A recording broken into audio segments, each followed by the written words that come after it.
नमस्कार, आप सभी का स्वागत है आपके पसंदीदा कार्यक्रम आरोग्य का मॉडर्न युग।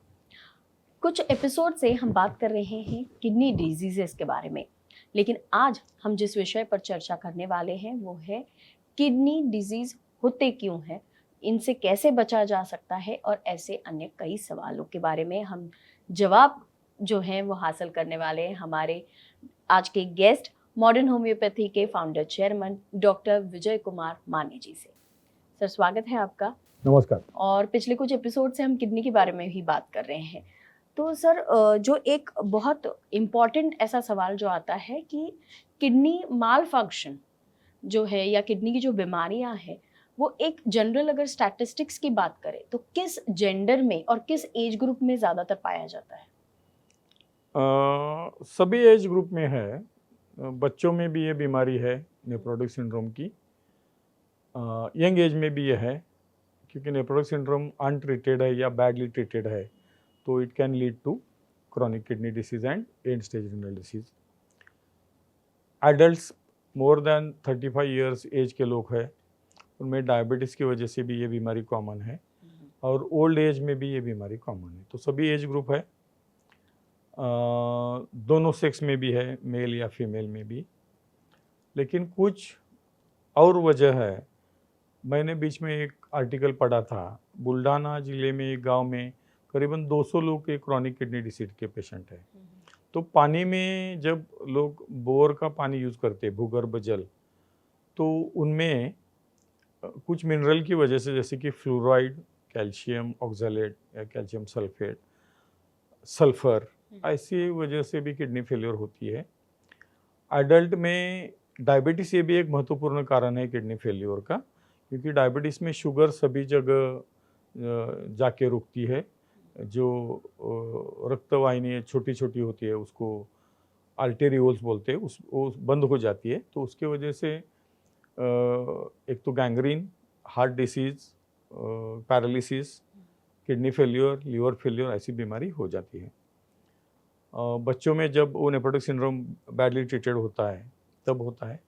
कुछ लोगों में एसिली नाम की बीमारी है, सिस्टेमिक लूपस एरिथेमेटोसस, ये ऑटोइम्यून डिसीज़ है या बाकी के ऑटोइम्यून डिसीज़ है, जॉगरन सिंड्रोम जैसे, उसमें भी किडनी फेलियर होता है। कुछ कंट्रीज़ में ये किडनी फेलियर की होने की संभावना है या पेशेंट बहुत ज़्यादा पैमाने पे है। जैसे ईरान नामक एक कंट्री है मध्य पूर्व में, तो करीबन 15% लोगों को ये बीमारी है उधर, टोटल पॉपुलेशन के 15% लोगों को। तो मल्टीपल फैक्टोरियल कॉजेस है, उसमें मल्टीपल फैक्टर्स हैं, उसके वजह से ये बीमारी होती है। पूरे वर्ल्ड में सभी जगह ये बीमारी है। सबसे महत्वपूर्ण कारण बार बार मैं बताता हूँ कि NSAIDs या non steroidal anti inflammatory drug जो है वो महत्वपूर्ण कारण है। सर, कई दिनों से आप बता रहे हैं कि कुछ पर्टिकुलर ड्रग्स के सेवन की वजह से या ज़्यादा सेवन की वजह से किडनी के प्रॉब्लम्स होते हैं, लेकिन ऐसा हमारा जो आज का लाइफस्टाइल है या खान पान है, क्या उसका भी इफेक्ट होता है किडनी? हाँ, होता है ना। जैसे कि चाइनीज़ फूड में एस्पार्टम सोडियम एक घटक है, वो भी एक एस्पार्टम सोडियम जो है वो एज अ स्वीटनर यूज़ किया जाता है। और चाइनीज़ खाद्य पदार्थ में जो टेस्टिंग सॉल्ट रहता है, अजीनोमोटो, वो भी एक कारण हो सकता है। या बाकी के सॉसेजेस रहते हैं तो वो भी एक कारण उसमें हो सकता है। इंडियन चीज़ें, चिकन जो है वो भी एक महत्वपूर्ण फैक्टर हो सकता है, क्योंकि चिकन बढ़ाने के लिए उसको एंटीबायोटिक, स्टीरॉइड्स, पेन किलर्स, ऐसी चीज़ें दी जाती है। तो उसके वजह से चिकन का भी एक रोल की जांच होनी चाहिए, क्योंकि जब से लोग चिकन बड़े पैमाने पे खा रहे हैं तब कैंसर और किडनी फेलियर, लिवर फेलियर जैसी बीमारियां भी दिख रही है बड़े पैमाने पे। तो उसके बारे में भी जांच करने की ज़रूरत है। सर, एक और चीज़ कि जैसे किडनी की बीमारियां अलग अलग होती हैं, लेकिन जो बहुत कॉमनली हम सुनते हैं कि किडनी फेल अगर होती है या किडनी फेलियर होता है तो डायलिसिस करना पड़ रहा है। हाँ। तो ये एग्जैक्टली डायलिसिस होता क्या है, क्या प्रोसेस है ये? जब यूरेमिया एक कंडीशन होती है किडनी फेलियर में, एंड स्टेज रिनल डिसीज में, यूरेमिया मतलब, इसका मतलब है यूरिया का लेवल हद से ज़्यादा बढ़ना। 15 to 45 ऐसा नॉर्मल लेवल यूरिया का ब्लड में होता है। तो यूरेमिया कंडीशन की वजह से जब यूरिया 100 से आगे बढ़ता है, यूरिया ये एंड प्रोडक्ट है प्रोटीन मेटाबॉलिज्म का, और ऑयल के बाद यूरिया तैयार होता है, ऑयल खाने के बाद और प्रोटीन खाने के बाद। तो उसकी वजह से यूरेमिया होगा, क्योंकि यूरिया बाहर नहीं किडनी फेंक सकती, जो यूजुअली नॉर्मली हर एक पेशेंट में पर्सन में यूरिया बाहर फेंका जाता है। अगर ऐसे होते तो कंडीशन को बोलते हैं यूरेमिया। यूरेमिया होने के बाद यूरिया की वजह से शरीर में पॉइजनिंग होता है। वो क्या करता है, लूज हर एक सिस्टम पे वो काम करता है। जीआईटी में यूरेमिया के लक्षण दिखेंगे, जैसे स्टमक में दिखेंगे तो भूख कम लगना, लॉस ऑफ एपेटाइट, एपेटाइट कम होना या वॉमिटिंग, नॉशिया। रेक्टम में या एब्डोमेन में देखेंगे, बड़े आंत के ऊपर जो यूरिया काम करेगा तो लूज मोशन लगेंगे, ये प्राइमरी लक्षण है। अगर वो यूरेमिया ट्रीट नहीं किया, यूरिया कम नहीं हुआ, तो सांस फूलना, क्योंकि चेस्ट में पानी हो जाता है, प्लूरल इफ्यूजन, पेट में पानी होगा, असाइटिस, ज़्यादा मात्रा पे यूरिया है तो। सीएनएस सिस्टम जो होती है उसके ऊपर क्या काम करेगा, हेडेक पैदा हो जाएगा यूरेमिया की वजह से, पॉइजनिंग की वजह से। पेशेंट कोमा में भी जा सकता है, या ज़्यादा नींद आ सकती है उसको, स्लीपीनेस ज़्यादा होगा और फिर कोमा में जाएगा, जान को खतरा भी हो सकता है। ये सिस्टमिक उसके लक्षण है। ये लक्षण रोकने के लिए इमीडिएटली जब यूरिया ज़्यादा होता है तब डायलिसिस करना पड़ता है। जनरली 100 के बाद यूरिया हो गया, 100 से बढ़ गया तो डायलिसिस करने के लिए सलाह दी जाती है। डायलिसिस या डायलाइज़र जो मशीन है, 2 प्रकार के हैं। जो डायलाइज़र है, एक्सटर्नली जो डायलिसिस करते हैं लोग, उसकी रक्तवाहिनियों को जोड़कर, तो खून का सर्कुलेशन जो किडनी से होकर यूरिया बाहर निकलता है, वो मशीन यूरिया बाहर निकलता है और एक्सेस पानी बाहर निकलता है, जो किडनी का दूसरा फंक्शन है।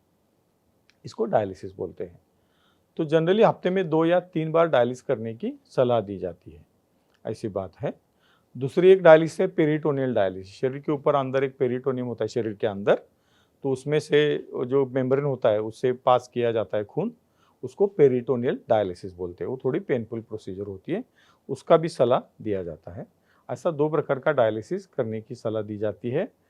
डायलिसिस के ऊपर पेशेंट 2 महीने से 2 या 3-4 साल जीता है, ऐसा मैंने देखा है। लेकिन ऐसे बताते हैं लोग कि 5-6 साल, 7 साल, 8 साल, 10 साल लोग जी सकते हैं, क्योंकि डायलिसिस बारंबार करने से जो दूसरा फंक्शन है वो भी हैम्पर हो जाता है, यूरिन बाहर निकालने का, पानी बाहर निकालने का, और यूरिन बंद हो जाता है तो पेशेंट डायलिसिस पे डिपेंड हो जाता है, ऐसे देखा गया है। सर, जो आपने बताया उससे ये जान पड़ते हैं कि किडनी के जो फंक्शंस हैं, जब किडनी खुद नहीं कर पाती है तो मशीन द्वारा उसे कराया जाता है और उसे डायलिसिस कहते हैं। तो डायलिसिस के साइड इफेक्ट्स भी हो सकते हैं? हाँ, उसको डायलिसिस के साइड इफेक्ट भी है। डायलिसिस से कुछ बार कैल्शियम, सोडियम भी निकाला जाता है कम ज़्यादा मात्रा में। अगर ऐसे हो जाएगा तो वेट लॉस हो सकता है, मिनरल डिपोजिशन हो सकता है, मिनरल कम पड़ सकते हैं तो उसके साइड इफेक्ट हो जाएंगे। सबसे महत्वपूर्ण साइड इफेक्ट उसका वेट लॉस है। डायलिसिस करने के लोग का वेट जो है बहुत बड़े पैमाने पे लॉस हो जाता है। ऐसा हड्डियाँ ही सिर्फ रह जाती है, ऐसा देखा गया है। डायलिसिस ज़्यादा करने की वजह से यूरिन जब बंद हो जाती है तो जो किडनी का मैकेनिज्म है ब्लड प्रेशर कंट्रोल करने का, वो लॉस्ट हो जाता है, क्योंकि किडनी फेलियर भी है उनमें, और पेशेंट की बहुत बार ब्लड प्रेशर बढ़ने से, हार्ट अटैक आने से डेथ हो जाती है। जी। ऐसा तो क्या डायलिसिस का कोई ऑप्शन है अवेलेबल ट्रीटमेंट्स में? जैसे हम बार बार बताते आते हैं कि हमारे मॉडर्न होम्योपैथिक ट्रीटमेंट से हमने ये देखा है कि लोगों का डायलिसिस बंद हो जाता है और टूवर्ड्स नॉर्मल रिपोर्ट आ जाती है। बहुत के लोगों के रिपोर्ट भी नॉर्मल रहते हैं। उनमें प्रॉपर डाइट अगर उन्होंने किया, मॉडर्न होम्योपैथी की ट्रीटमेंट ले ली, तो बहुत से लोगों का डायलिसिस भी बंद हो चुका है। या जिनको डायलिसिस करने के लिए बोला था, पिछले कुछ एपिसोड में हमने बात की, जिनका यूरिया 150 से 200, 250 भी हुआ था, मतलब यूरेमिया था, उनको सीरियस कंडीशन थी, ऐसे लोगों में भी डायलिसिस करने की नौबत नहीं आई, उनको डायलिसिस अब तक करना नहीं पड़ रहा है। और जो लोगों का डायलिसिस चल रहा है, ऐसे अनेक लोगों का डायलिसिस पूरी तरह बंद भी हो चुका है। हमारे बाकी के प्रोग्राम में हमने उसकी जानकारी बहुत बार मैं दे चुका हूँ। जी। और जैसा आपने बताया कि अनेक पेशेंट्स को आपने ट्रीट किया है जो किडनी से ग्रासित थे, तो ऐसे ही एक पेशेंट है प्रकाश थोरात जी, तो उनके बारे में आप क्या बताएंगे? हाँ, थोरात जी का क्रिएटिन बढ़ा था, 3 था, और ब्लड प्रेशर भी ज़्यादा था, हाई था। उनको रीनल कैलकुलस भी थे। पिछले भी एक पेशेंट में हमने देखा था, मैं बताना भूल गया था, कि वो पेशेंट में भी रीनल कैलकुलाई थे और कैलकुलाई की वजह से भी किडनी का नुकसान हुआ था। तो रीनल कैलकुलाई ये भी किडनी का नुकसान करने का एक महत्वपूर्ण कारण है। बहुत बार लोग महाराष्ट्र में और बाकी स्टेट में टोबैको खाते हैं, तो टोबैको च्यूइंग करने वाले लोगों में कैलकुलाई बड़े पैमाने पे दिखता है। बहुत से लोगों में ये अनडायग्नोज रहता है, और स्टैगहॉर्न कैलकुलाई मतलब बहुत बड़ा कैलकुलाई तैयार होता है, उसको हॉर्न आते हैं, किडनी में वो अटक जाता है और किडनी पूरी तरह फेल्योर होती है। जब वो निकल दिया जाता है तो किडनी सिकुड़ जाती है और किडनी फेल्योर होती है। तो ये भी एक महत्वपूर्ण कारण है किडनी फेल्योर का। तो लोगों को टोबैको से दूर रहना चाहिए। ये जो थोरात जी है, उनमें कैलकुलाई भी था, और किडनी को बचपन से उनको शायद प्रोटीन लॉस था, उसकी वजह से उनका क्रिएटिनिन बढ़ रहा था। उसके लिए वो हमारे पास आ गए।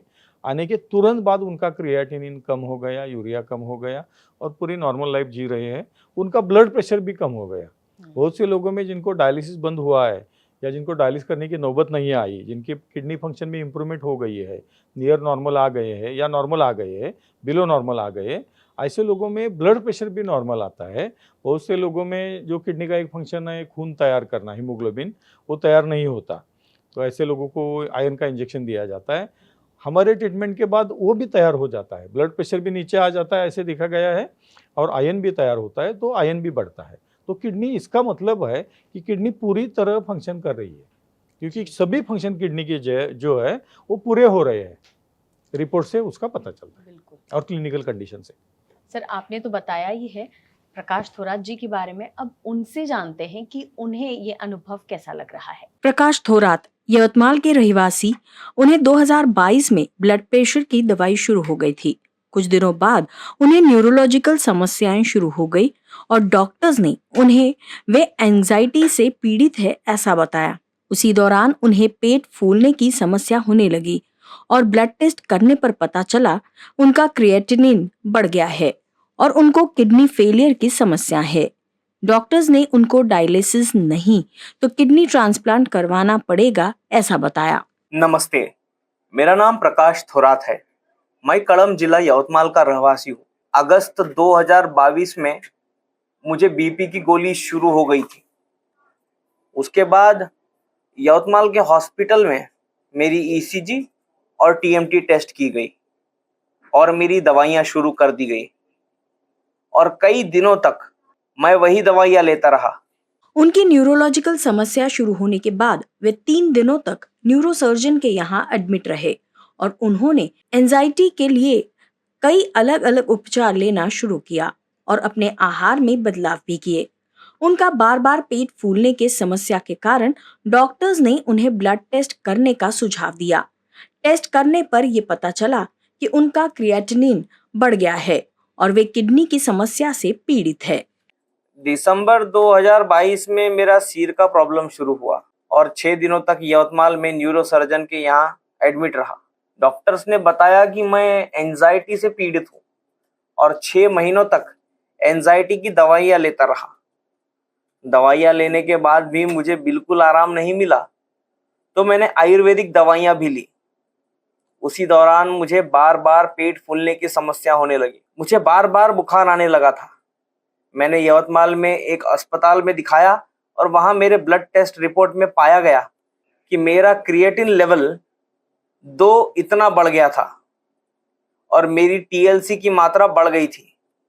मैंने उपचार शुरू रखे, लेकिन मेरी तबीयत में सुधार नहीं हो रहा था, तो मैं डर गया और मुझे चिंता होने लगी कि आगे क्या किया जाए। उन्हें न्यूज़पेपर के जरिए मॉडर्न होम्योपैथी के बारे में पता चला और उन्होंने मॉडर्न होम्योपैथी के नागपुर शाखा से उपचार लेना शुरू किया। ऑनलाइन न्यूज़पेपर अक्षरनामा में मेरे पुणे के भाऊ साहेब नावरेकर जी का लेख प्रसारित हुआ था। 17 साल जिंदगी दोनों किडनी फेलियर के साथ जीते हुए, और वो लेख मैंने पढ़ा था। उसमें लिखा था, मैंने बहुत जगहों से हर तरह के उपचार लिए, लेकिन मुझे कहीं पर भी आराम नहीं मिला। आखिर में मैं डॉक्टर विजय कुमार माने जी के मॉडर्न होम्योपैथी कोल्हापुर से उपचार लेना शुरू किया और मुझे 3 से 4 महीने में ही आराम मिला। तो मैंने मॉडर्न होम्योपैथी के बारे में खोजना शुरू किया। तो मुझे यूट्यूब से उनका नंबर मिला। मैंने उस नंबर पर फ़ोन किया और बताया कि मैं यवतमाल का रहने वाला हूँ। तो उन्होंने मुझे मॉडर्न होम्योपैथी की नागपुर शाखा में जाने की सलाह दी। मैं 18 दिसंबर 2023 को मैडम से मिलने आया और उन्होंने डॉक्टर विजय कुमार माने सर से बातचीत करके मेरा उपचार शुरू किया। मॉडर्न होम्योपैथी से उपचार शुरू करने के बाद 29 फरवरी 2024 को मैंने पहली रिपोर्ट निकलवाई। तो उसमें मेरा क्रिएटिन लेवल 1.08 इतना कुछ कम हो गया था। तब मुझे पूरी तरह से भरोसा मिला कि मैं यहाँ ठीक हो जाऊंगा और मैंने उपचार शुरू रखे। 18 अप्रैल 2024 को जब मैंने फिर से रिपोर्ट निकलवाई तो मैं दंग रह गया। मेरा क्रिएटिन 1.11 इतना कम हुआ था। उसके साथ मेरा HB भी 13.5 तक बढ़ गया था और मेरा पेट का इन्फेक्शन भी पूरी तरह से कम हो गया था। उपचार शुरू करने के कुछ ही दिनों बाद उनकी तबीयत में सुधार दिखने लगा और उनका क्रिएटिनिन लेवल भी कम हो गया। 11 जून 2024 के रिपोर्ट के अनुसार अब उनका क्रिएटिनिन लेवल 1.02 इतना कम हो गया है। प्रकाश जी अब बिल्कुल ठीक है। उन्होंने मॉडर्न होम्योपैथी से उपचार शुरू रखे और उन्होंने अपनी तबीयत में बहुत अच्छे बदलाव महसूस किए और वे अब स्वस्थ और खुशहाल जीवन जी रहे हैं। आरोग्य के मॉडर्न युग में आज हमने किडनी फेलियर और डायलिसिस के बारे में बात की। अगले एपिसोड में ऐसे ही एक नए विषय के साथ आपके सामने हाजिर होंगे। तब तक के लिए नमस्कार। धन्यवाद।